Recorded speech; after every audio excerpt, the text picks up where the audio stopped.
The innkeeper asks them to wait momentarily and calls a maid girl named Haru to guide Akira, Amelia, and Yoru to their rooms. Haru leads them to a lavishly furnished, spacious room. Akira drops down the knapsack he has been carrying and sighs exhaustingly, since it has been a while since he has slept on a bed. They decide to grab some food after they unpack. There are already twin beds in the room, but a flushed-faced Amelia cannot imagine sleeping on a bed next to Akira's. Now even Akira realizes this blunder and ponders with sheer humiliation that separated rooms would have been better. Akira reasons that since they just ended up sleeping together in the labyrinth and the ship, that's why he didn't realize that they must get different rooms. However, Amelia smiles and assures him that it's better to be together, so love is in the air for the moment. Yoru senses the warm chemistry between them and offers to step outside the room for the night. An abashed Akira shuts him up. However, Yoru doesn't give up and mischievously murmurs in his ears that there is a saying in the human world, something about rejecting a woman's advances brings shame to a man, and with that, he keeps on whispering secretly into Akira's ears. Akira catches interest and wonders where Yoru learned all that trivia. When their whispers get too intense, Amelia becomes suspicious. However, the two immediately turn around and blurt out together that they were discussing nothing significant.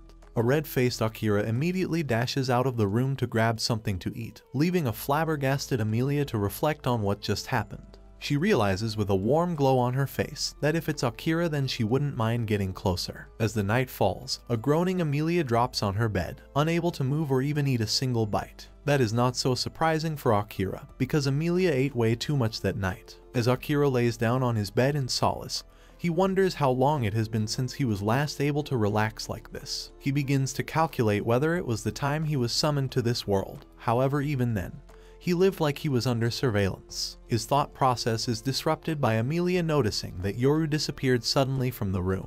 Akira recalls Yoru was with them when they were eating dinner though. It is then he remembers Yoru's plan to give privacy to Akira and Amelia for his self-acclaimed possibility of intimacy between them. However, Akira didn't know that the cat was being serious at that time. Akira suggests keeping the window of the room open in case Yoru wants to come back. Amelia agrees and opens the window. She is mesmerized by the picturesque view of the port town, glittering under moonlight. She wants Akira to join her in those magical moments, but the exhausted assassin is fast asleep. Amelia looks at him adoringly and kisses him goodnight. The next morning when Akira finally wakes up, he is greeted by Yoru. Akira gets another volt of shock when he finds Amelia peacefully dozing off in his own bed just beside him. Amelia rubs her eyes and sits upright greeting Yoru. Yoru guesses that they both had fun last night as when the cat's away, the mice play, or, in this case, Akira and Amelia play. Akira breaks into cold sweat and tries to clarify his position, but Yoru instructs them to get dressed as soon as possible,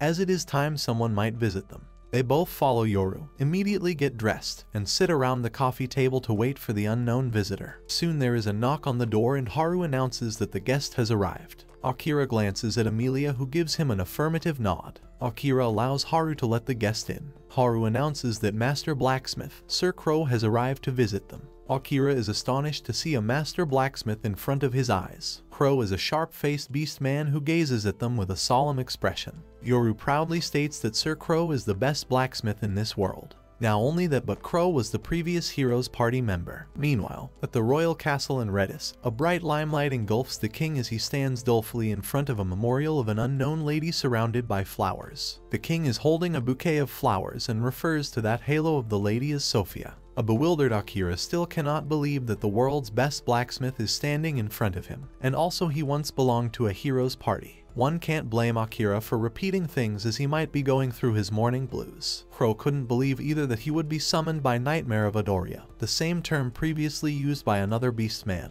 Ringa. But it was assumed that earlier Ringa was referring to Akira when he used the term Nightmare of Ador.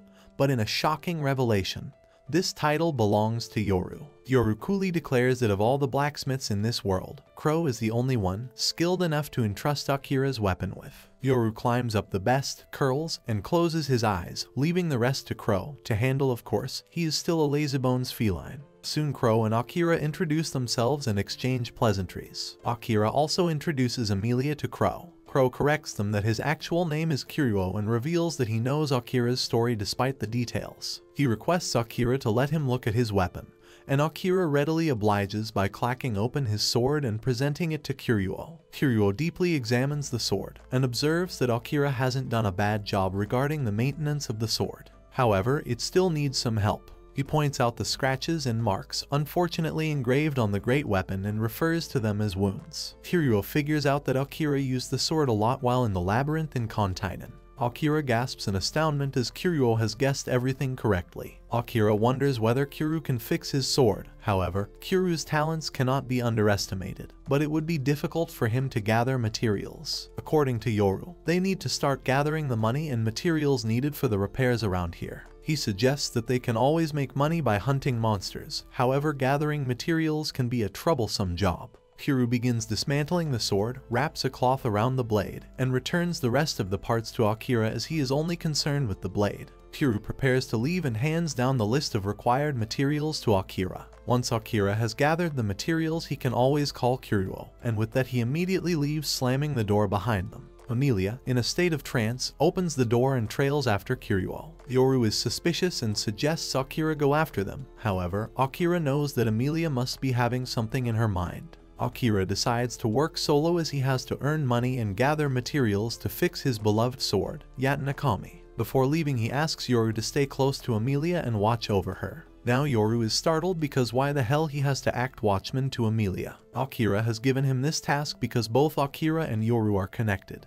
But this is not the case for Emilia. Akira instructs Yoru that if something happens, then he must connect him through telepathy. Yoru hops onto the windowsill and obliges with Akira's command. He also wants Yoru to give Emilia his message, which is to be back by dinner time. Meanwhile, Emilia huffs and puffs, running wildly after Kiryuo. Once she gets closer to him, she pleads with him to hold up. Kiryuo wonders what other business she has from him. Emilia recalls that earlier, Yoru mentioned that Kiryuo was a member of the former hero's party. Kiryuo raises his eyebrow when Emilia states that she wants to confirm something. It is revealed that the former hero, along with the representatives of humans, elves, and beastmen, headed to defeat the demon lord, but they failed in taking him down. Only the hero and beastman representatives returned from that battle. Kiryuo's face crevices into a deep frown and he wonders icily whether Emilia, being an elf royalty, is bearing a grudge that the elven representative didn't return.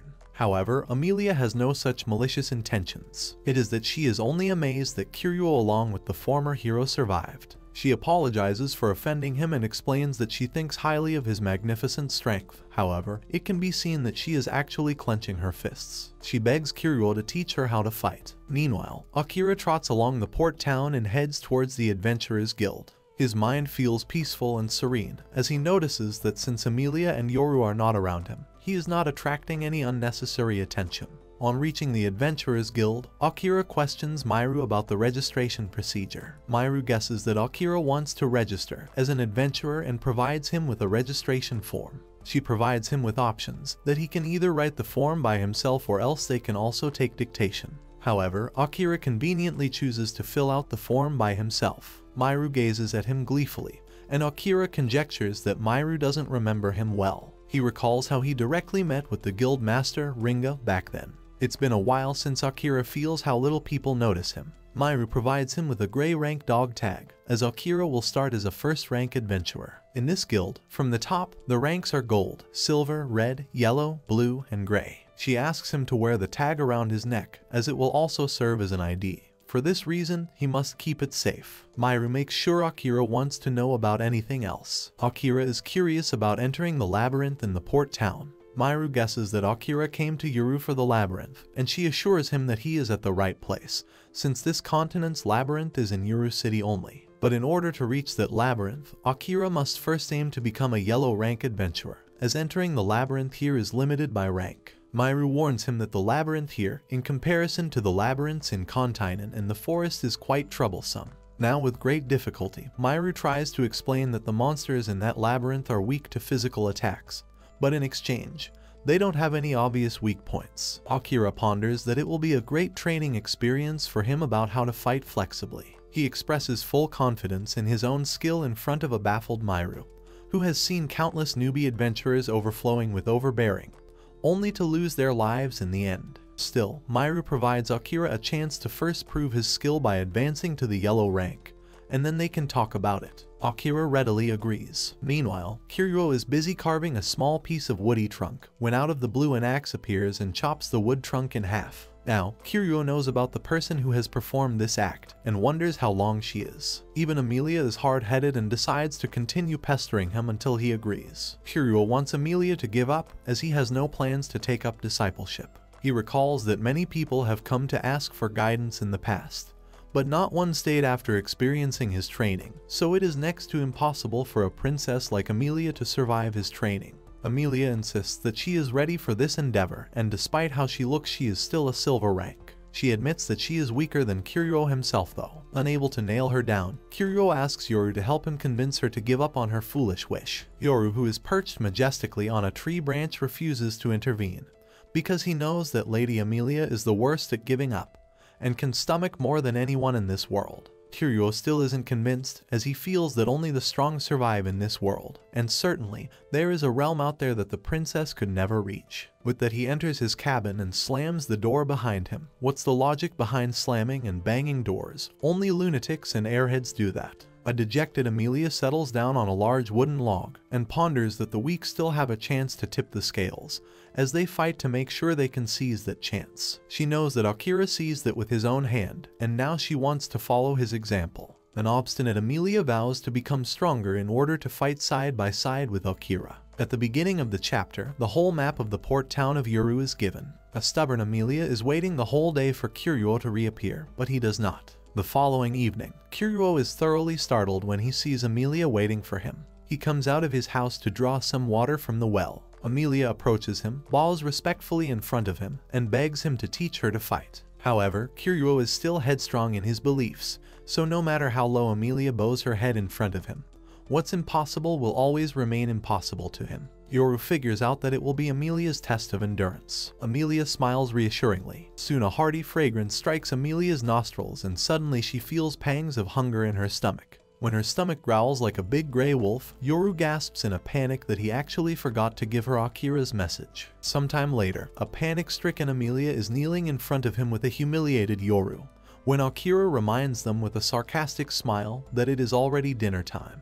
He folds his hand and chides Amelia that she should be back by dinner time, when he told her so earlier. He confirms with Yoru whether he transferred his message to Amelia or not. Yoru is a nervous wreck and explains that Amelia hurried back as fast as she could. Amelia's body becomes numb and she jitters as she cries bitterly, begging Akira to forgive her this time, and that the situation won't happen again the next time. Yoru pleads with Akira that poor Amelia's legs cannot take it anymore. Akira sighs and finally allows them to eat. Amelia heaves a sigh of relief as the hapless girl has been forced to do seiza by Akira. Seiza is the formal traditional way of sitting in Japan, which can be used as punishment for extended periods. Akira feels a pang of remorse in his heart that he might have overdone it this time. He reasons that neither Amelia nor Yoru are weaker by any stretch, so he has given them the liberty of doing anything they want during the daytime. However, he becomes anxious about them wandering after dark, and still doesn't have any idea about the unease he feels. A remorseful Amelia realizes that Akira is actually strict about curfews and vows to remember next time. Akira warns Amelia that she should be careful while getting up on her feet, as she feels she might have slept due to seiza. And when Amelia tries to get up, she falls back miserably as her feet have actually become wrecked. Now that was the real tough part. Later, while having dinner, as Amelia munches and chomps down the delicious spread, Akira mentions that he needs to get yellow rank as soon as possible. For that, he needs to show the guild that he is strong and trustworthy enough for that rank. He plans to focus on raising his rank the next day. He allows both Yoru and Amelia to do whatever they please, just like that day. This time Amelia promises that she will certainly be home for dinner the next day. A glutton Amelia wonders whether she can order more food, and Akira is perplexed about how many servings she has had already. The next morning, Amelia huffs and puffs to the top of the hill towards Kiryu's abode. Kiryu sighs in agitation when he sees Amelia heading towards him with Yoru. Amelia pleasantly greets him, bows even deeper in front of him, and begs with even more eagerness in front of him to teach her how to fight. Yoru hops on a log, sits comfortably, and enjoys another chapter in the battle between pleading and ignorance. To Amelia's astonishment, Kiryu finally lifts up a pail of water and places it in her hands. Even Yoru is flabbergasted when Kiryu places a large basket of vegetables on top of that pail. He feels that since Amelia has a lot of spare time planting herself over here, she might as well make dinner for him, so Amelia gets stuck in a fishnet ultimately. The great Kiryu honors Amelia that he doesn't mind listening to her if she can keep it to her while they eat. So while Amelia is wrestling with her cooking skills, Kiryu would be working in his workshop by then. He liberally allows her to use his kitchen as she pleases. Amelia adorns herself with an apron, however, Yoru doubts her culinary skills. Yoru's eyes pop out in amusement when he finds Amelia cutting a vegetable in a very unusual way. Amelia the noob points the knife's blade towards herself while cutting a vegetable. Yoru guides her to put the vegetables on the cutting board and then holds them tight while making a cat's paw with her left hand. Yoru frantically notices that Amelia hasn't washed the vegetables, as there is still some dirt left on them. He instructs her to wash the vegetables before cutting them down. In no time, with Yoru's expert guidance, Amelia gets through the process. Soon the delicious and fragrant vegetable stew is simmering on the stove, while Amelia moves on to the next part. Yoru lauds her potential, as earlier he didn't know what to think of her first, but he thinks Amelia has a knack for cooking. He is positive that she will be an expert in no time. However, Amelia gives all the credit to Yoru, as she wouldn't have been able to ace the job without his guidance. It is then Amelia remembers something and probes Yoru about the thing between him and Kiryu. Yoru is puzzled, and then Amelia reminds him that Kiryu called him the Nightmare of Adoria. A distraught Yoru closes his eyes and mentions that there is a long story behind it. The reason he is called the Nightmare of Adoria is that once about 100 years ago, he destroyed the capital of this land, called Adoria, which was a beast men territory. He demolished the land on the demon lord's orders, but when he was rampaging the area, the beast side of Yoru got better on him. His instinct ran wild and he got out of control. As a result, he reduced the palace to rubble, the city was destroyed, and he caused much more damage than he had planned on. He still has this regret that there was no need to go this far though. Ever since that day, the beast men start referring to him as the Nightmare of Adoria. Before long, a monument was erected on top of the hill overlooking the ruins of the now destroyed city. Yoru was numb with remorse as he didn't know what to feel about all that destruction he had caused. One day he visited the monument and found someone standing there already carrying flowers. He wonders if that person lost a family member and decides to come back later. The man calls out to him, addressing him as the Nightmare of Adoria, as Yoru's mana cannot remain hidden from him. The stranger reminds Yoru that he was in Yoru's care in the Demon Lord's castle, and he is surprised to see him after such a long time. Yoru is struck by a bombshell when he recognizes that stranger as Kiryu, the beast man who ran away breaking free from the Demon Lord's castle, and he was the one belonging to the hero's party. Kiryu wonders that Yoru is already infamously called the Nightmare of Adoria, and wonders for what business he is here, as he had already broken havoc in the city. Yoru watches as Kiryu glumly kneels in front of the monument, and assumes that someone dear to Kiryu has passed away. With a heavy heart, Yoru requests Kiryu to share his grief with him. Kiryu reveals that his little sister was not killed by him. He discloses with sheer contempt that she was killed by a fellow beast man, a royalty. Yoru is thoroughly baffled when Kiryu explains that his sister was killed the day Adoria was hit by a disaster. Ships and carriages were used to save people, and there were hordes and hordes of people climbing to them, creating a stampede-like situation. Just one step and his sister would have gotten aboard the ship. But then a brute of a man yanks her away roughly by her hair, as according to him the ship was meant only for the elites. The royalty beast man scorns her that she must ask her brother, who is the hero's party, to save her. Kiryu was narrated the whole story by a sailor, who has witnessed the scenario all by himself. He has gone quite bitter against the royalty, because according to him they are here to protect people. Yoru is speechless on hearing such a heartbreaking story. Adoria is situated far north, so there was no way Kiryu could have made it in time. At that time he was in Uru, in the southernmost part of the continent, and his little sister was crushed by a collapsing building and died. Still, Yoru is not guilty and doesn't think he needs to apologize. Even Kiryu doesn't need his apology. Kiryu rises heavily on his feet and considers that Yoru was only fulfilling his duty as the right hand of the Demon Lord. That's just how war goes. The atrocious deeds of the vicious black cat monster have been carved into the collective beast men memory as the Nightmare of Adoria. However, Kiryu has no grudges against him.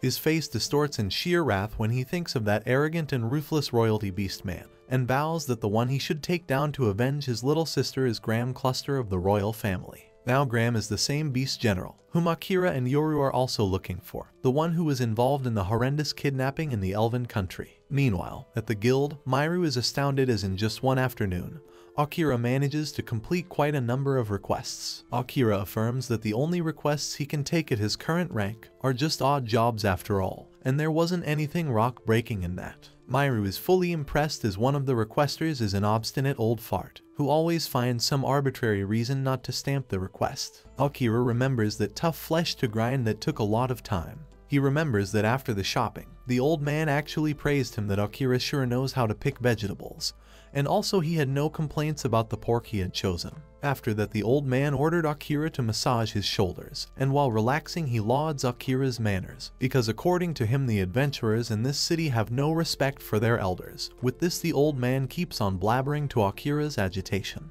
However, in the end, the old man stamped out the request for Akira without creating any issue. The old man actually becomes Akira's fan, as at the end of the request, he signs a note requesting to send Akira next time as well. Along with that eerie old McDonald request, Akira also fulfills requests regarding cleaning and dismantling, training a chef, and also decides to kill 2 birds with 1 stone by taking care of a delivery while shopping. Akira becomes nostalgic about his life in Japan, where he had both part-time work and a household to attend to. When a boggled expression appears on Myru's face, Akira chooses not to pursue the topic any further. Akira wonders that by now he should be a yellow rank, and an awestruck Myru affirms as he fulfilled all the promotion requirements. Myru replaces his gray tag with a gold one, and Akira wears the gold one triumphantly, but doesn't forget to express his gratitude to Myru. He is relieved because he was expecting the promotion to take place after several days, but surprisingly everything happened so quickly. Myru secretly ponders that in reality, the promotion takes a lot of days, but Akira is an exception. A hyped-up Akira is off to the labyrinth immediately. However, he actually had a lot of fun doing the odd jobs, so he requests Myru to save some for him. What an oddball. When he finally leaves the guild, Myru makes a face mumbling that finally, the messiah of odd jobs has arrived. Akira passes through the main town, and just in the center of the city, there is a circular area with an enclosed boundary. The entrance of the labyrinth is closely guarded by 2 beastmen guards, and it has iron bars along with sturdy locks. Akira mulls over that since the labyrinth entrance is inside the city, the guild is actually watching over it. However, Akira senses something precarious as he draws closer to the labyrinth. He just can't shake off the feeling that the current situation is much more dangerous than last night. However, he swiftly shakes off that feeling and concentrates on the tasks at hand. He resolves that while earning money by defeating monsters in the labyrinth, there are also some ingredients he would like to gather at the same time. He feels sudden hunger pangs and decides to have lunch before going in. Meanwhile, inside the labyrinth, 3 young adventurers are fleeing in sheer panic. They are quickly looking for a way to escape, as it seems something ferocious is chasing after them. Suddenly there is a massive crash in the wall, and a gigantic horned monster appears roaring maliciously. The monster seems cosmic and horrific like a dinosaur, and has every intention of crushing those hapless adventurers like ants. The horror-struck adventurers wonder why a high-level monster is roaming around a shallow floor. The trio decides to rush out and inform the guild master. Out of the blue, the same hooded figure appears on the monster, the one that suddenly emerged from the swamp earlier. As the adventurers rush out of the exit door, she thanks them for showing her the way. The hooded girl decides to have fun playing catch all the way to the labyrinth's exit. Meanwhile, at Kiryuo's place, Amelia lays a lavish spread where multiple dishes are served. As she pours water into tumblers, she intently listens to the story narrated by Yoru about what happened 100 years ago. Yoru never saw Kiryuo again,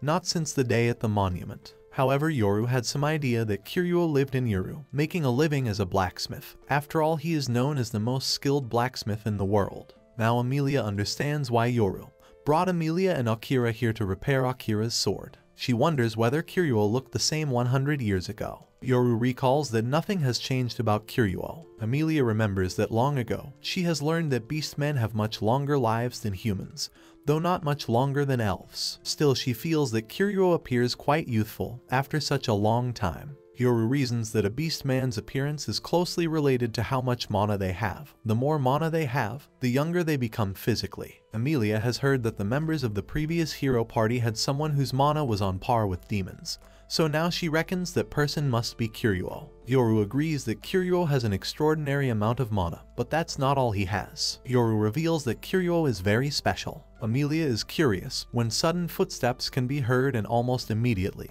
Kiryuo enters the dining hall. He apologizes to Emilia for giving her all the trouble, as she may not be used to all this. However, he expresses his gratitude for the meal she prepared. Both Yoru and Emilia exchange bizarre looks, and when Kiryuo catches them looking like dimmits, he wonders whether they won't be joining him for the meal. Emilia is encouraged and takes a seat. She hesitantly takes a spoonful and heaves a sigh of relief, as the food actually tastes nice. Kiryuo is befuddled, as he realizes that Emilia didn't taste the food first before serving. What can one expect from a pampered princess, thrown into the Hell's Kitchens for the very first time? After some time, Kiryuo decides to hear out Emilia as promised. Kiryuo appears relaxed for the first time after meeting them, and discusses Akira, whom he thinks is not any regular guy. But the most alarming part is when he hears the terrifying and devastating nightmare of Midoriya addressing Akira as master. Yoru makes a doleful face for a moment, and then indulges himself in devouring the cooked meat. He refrains Kiryuo from calling him by that infamous title, as now he has been awarded a nice name, Yoru. Emilia giggles, while Yoru munches furiously. Kiryuo ignores him and addresses Emilia, or whatever name he thinks she has. She once told him the reason she wants to get stronger is to fight alongside Akira. To Emilia's astonishment, Kiryuo with a solemn face expresses his desire to know more about Akira. Later, Kiryuo is grateful to Emilia for helping him out with the dishes. Emilia washes the chinaware, dries them till they are squeaky clean, and places them neatly inside the shelf. However, a clever Emilia wants to know something else from Kiryuo in return for doing the dishes. Kiryuo, being noisy as usual, clatters the chair in irritation but allows her to shoot whatever is on her mind. As Kiryuo perches on a chair comfortably, Emilia reveals what Yoru narrated about Kiryuo's little sister earlier. A flustered expression crosses Kiryuo's face, but instantly it is replaced by a gloomy one, and he lowers his gaze with a heavy heart. Emilia wonders whether Kiryuo avenged his sister's unjust death. Kiryuo replies gloomily that he hasn't avenged her death until now. The man who murdered his sister is the nephew of the current king, named Graham, and he is still alive today. Now Emilia is really surprised, because when Kiryuo's sister got killed, he swore at that time to take revenge. So why hasn't he done anything about it until now? It is then a panic-stricken Yoru arrives, realizing that Emilia has finally spilled the beans in front of Kiryuo.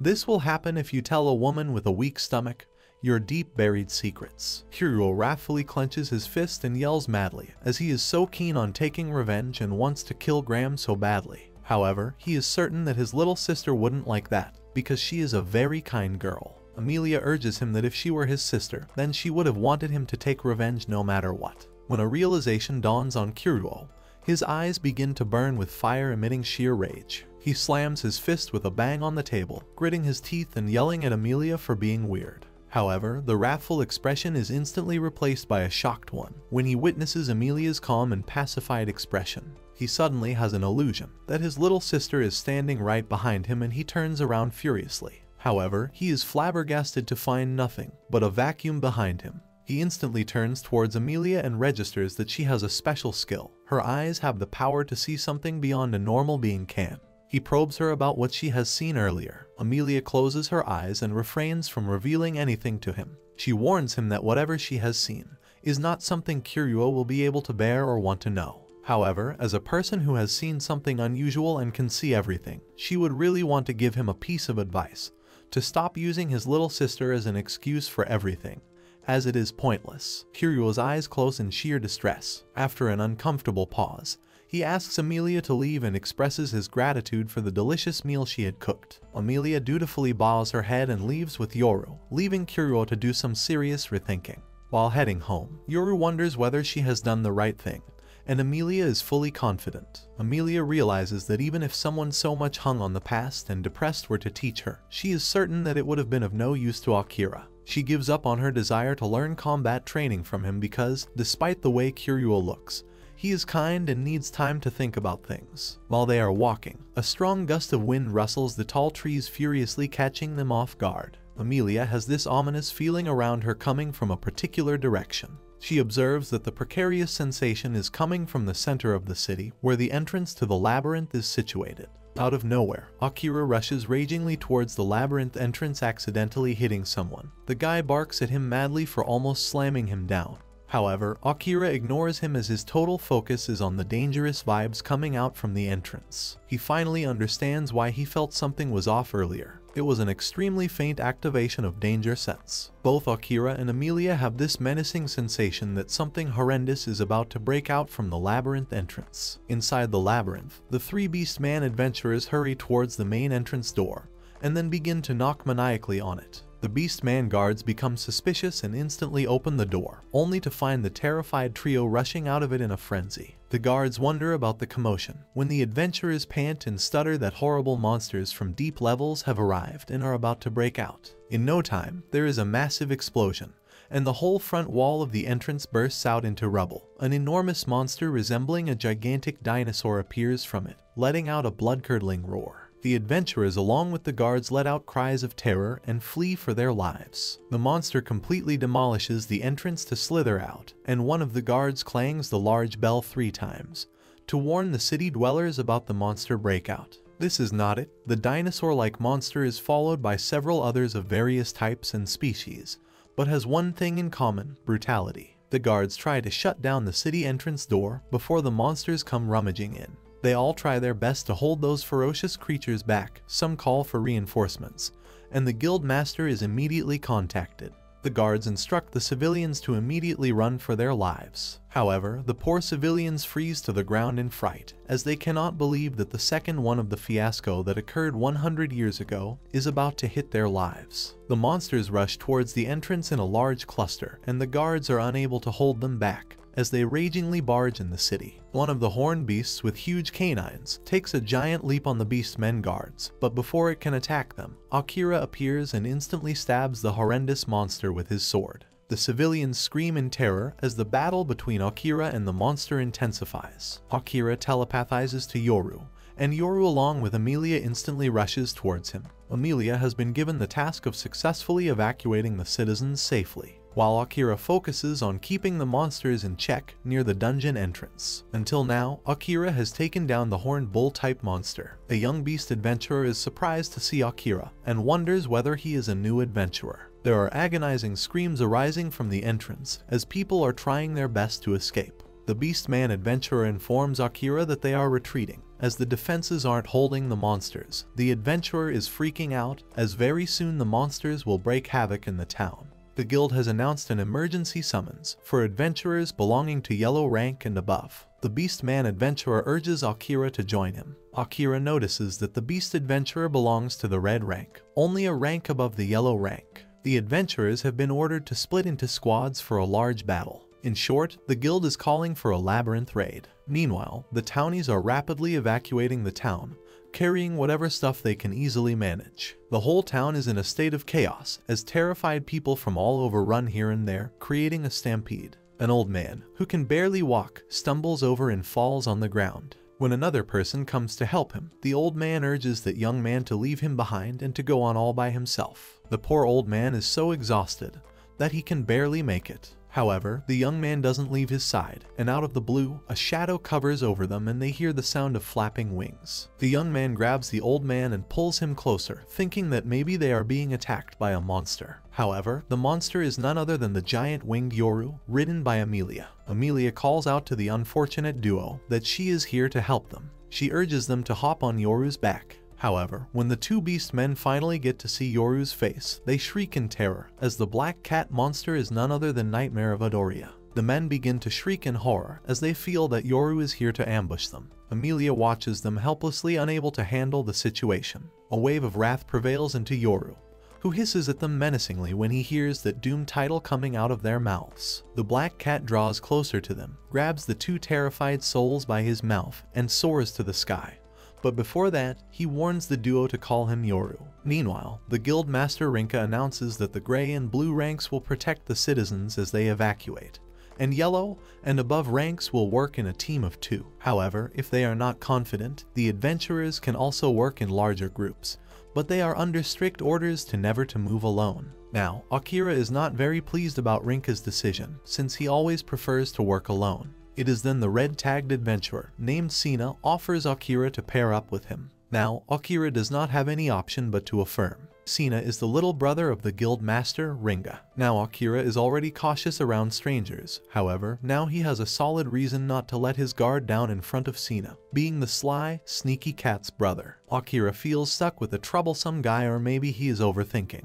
He wonders whether Sina caught him on purpose. Sina is interested in Akira's fighting style, and the latter explains that he fights as a vanguard, and his job is assassin. Sina is happy to learn more about Akira, and he himself is a rearguard, a flame mage. When all the adventurers are done with making groups, Ringa announces that the orders have already been sent to the surrounding cities and the capital. However, it will take some time before the reinforcements arrive. Ringa bellows in some words of encouragement that currently only the brave adventurers can protect their city, and they must not let the demons ruin their city. Now Akira and Sina look at Ringa fully astounded, as they didn't have the idea that demons are also involved in the attack. They wonder whether anybody saw one in addition to the monsters of the labyrinth. There is a possibility that the guilders have a reason to suspect that monsters are being controlled by demons. Now to Akira, the whole situation is quite fretful, and this isn't a situation where he can impose his own speculations. Rinka calls out to Sina and Akira, to Sina's astonishment. Rinka instructs Sina as well as Akira to be the red squad head to support the silver squad. Now Sina is bewildered, because how can a yellow rank adventurer be sent to the front lines like that? However, Rinka is not worried about Akira and knows the Dark Assassin will handle the situation well. Even Akira doesn't have any problems with those orders. Sina watches Akira thoughtfully, and soon both dash off. Soon, both Sina and Akira have a face-off with gigantic and wild monsters. Sina uses a magic spell Fire Fist to ward off the monsters. He creates a fireball and swishes it directly at one of the monsters. Then, he creates a fountain of flames that instantly emerge from the ground, killing off more monsters. Meanwhile, Akira heads forward towards a monster and stabs it with his dagger. The monster lays flat on the ground with a thud, and Sina is impressed. However, Akira's dagger goes through another chip to his disappointment, as thinks that now his dagger is gone for sure. Akira was hoping that the dagger would hold out until his sword Yatanakami was repaired. It is then Sina notices his frenzied expression, and wonders whether Akira is fine. However, Akira is not the guy who weeps his woes in front of everyone. Instead, he points out at a wounded beast man. Sina carries the injured man on his back to place him somewhere safe, while he instructs Akira to hold up the monsters for a few moments. Akira is a little hesitant, but then he notices a longsword lying idly on the ground. The sword belongs to the injured adventurer, and Akira wonders if he can lend the sword to him for a while. The adventurer smiles in agony, and reveals that the sword is made by the great Kiryuo. Akira promises the owner he will return the sword to him once his job in hand is finished. Sina helps the injured man and goes away. Soon he hears a deafening roar, turns around, and finds a short but sturdy monster with menacing claws charging towards him. However, Akira is least bit intimidated, because for him acting alone is more preferred to working in a team. So when he slays the monster in one go, the monster is knocked down in a pool of blood. Akira is in awe of the blade of the sword, as it is so sharp that it splits the monster into half readily. He then runs an appraisal on the monster and finds out that the name of the monster is quite ironic. However, learning more about the monster will help Akira gather materials for Yatanakami's repair without going to the dungeon. Now maybe on catching the stench of the dead monster, some vulture-like monsters immediately fly toward Akira. Now without even turning, Akira knows that he is about to be attacked, so he immediately ignites his shadow magic to burn those flying scavengers alive. Suddenly, he senses something and becomes alert, but on a closer look, Sina comes looking for him. When Akira sees Sina gazing in a particular direction, he wonders why he is spacing out. Sina reasons that he saw a ton of flying monsters flying towards that place, so this is the reason he hurried after them. But when he reached the spot, the monsters were all gone. Sina wonders about their whereabouts. However, he gets the shock of a lifetime when Akira blurts out that he ate them all, but of course with his shadow magic. Sina bursts into a fit of laughter and keeps on slapping him merrily, as he has never heard anything like that before. He really thinks Akira is one big clown. Then, Sina observes and gives the whole area a clean chit, as he feels that all monsters have been slain. However, he has heard that some adventurers are having trouble with an earth rock dragon on the west side. He takes Akira and heads west to help them. Meanwhile, Yoru has gathered all the civilians on his back, and calls out to Amelia that they have finished their task. The whole city is desolate and deserted, void of any soul. Yoru urges Amelia to evacuate as well. However, Amelia instructs Yoru to help the civilians first. She predicts by looking at the labyrinth for far beyond that very soon the monsters might make it to the town. Amelia observes that since there are no adventurers around in this area, she decides to stay behind and buy Yoru some time. Yoru is baffled by her decision, but in no time a herd of monsters charge towards them. Amelia furiously pushes Yoru to move ahead swiftly, while she uses her magic techniques to ward the monsters off. She swishes wildly around the monsters and an eyeball-like structure appears, with two rings crossing each other around the eyeball. She assures Yoru that even she can fight a little, so he doesn't need to worry about her. Yoru flaps his wings and promises that he will return to her as soon as possible. As the monsters ferociously roar towards Amelia, she raises her hands towards the eyeball-like patterns and yells gravity at the top of her lungs. In no time the magnanimous eyeball falls on the ground, crushing the monsters underneath it, as it rolls heavily on the ground. When all the monsters have been slayed, a giant pit is created on the ground. Out of the blue, someone loudly praises her efforts, and a bewildered Amelia turns around to find the hooded figure perched on a giant slug monster's head. The person expresses his delight that Amelia's spell got him awestruck. The boy immediately throws a bombshell on Amelia that he knows she is an elf princess from back then. When Amelia gives her a questioning look, the boy chuckles hysterically and reveals that he had a blast back then. For that, he is actually thankful to Amelia's little sister. Immediately it dawns on Amelia that she is conversing with a demon. The person signals that Amelia is right, throws off his hood, and introduces himself as Alum Trace. He instructs Amelia not to forget his name. As the bambooish slug slinks along, Alum mentions that he remembers Amelia and her magic so well. Alum was told not to kill her, but her magic sure is a pain to have around. Alum begins to wiggle around playfully and announces that very soon he will be disabling Amelia. In no time, Amelia is surrounded by several ominous monsters and the poor princess has no place to run. It is then Alum mentions Akira, the assassin who is always accompanying her. The demon lord has especially instructed him to kill Akira as he is a thorn in his way. Alum himself is unable to stand Akira, and with that, he begins to chortle maniacally. Amelia clenches her fist in sheer rage and Alum challenges her to do her best to make her way out. If she doesn't, then she won't be able to protect him. Amelia blindly charges toward the monster, activating her gravity magic. However, she is stabbed by multiple thorn-like needles. Amelia is badly injured, as blood begins to ooze out of her mouth and body. She helplessly calls out to Akira. Meanwhile, when Yoru reaches the exact spot where he had left Amelia last time, he is shocked to find blood all splattered around the ground, with Amelia missing. A horrified Yoru immediately telepathizes with Akira that Amelia has been kidnapped.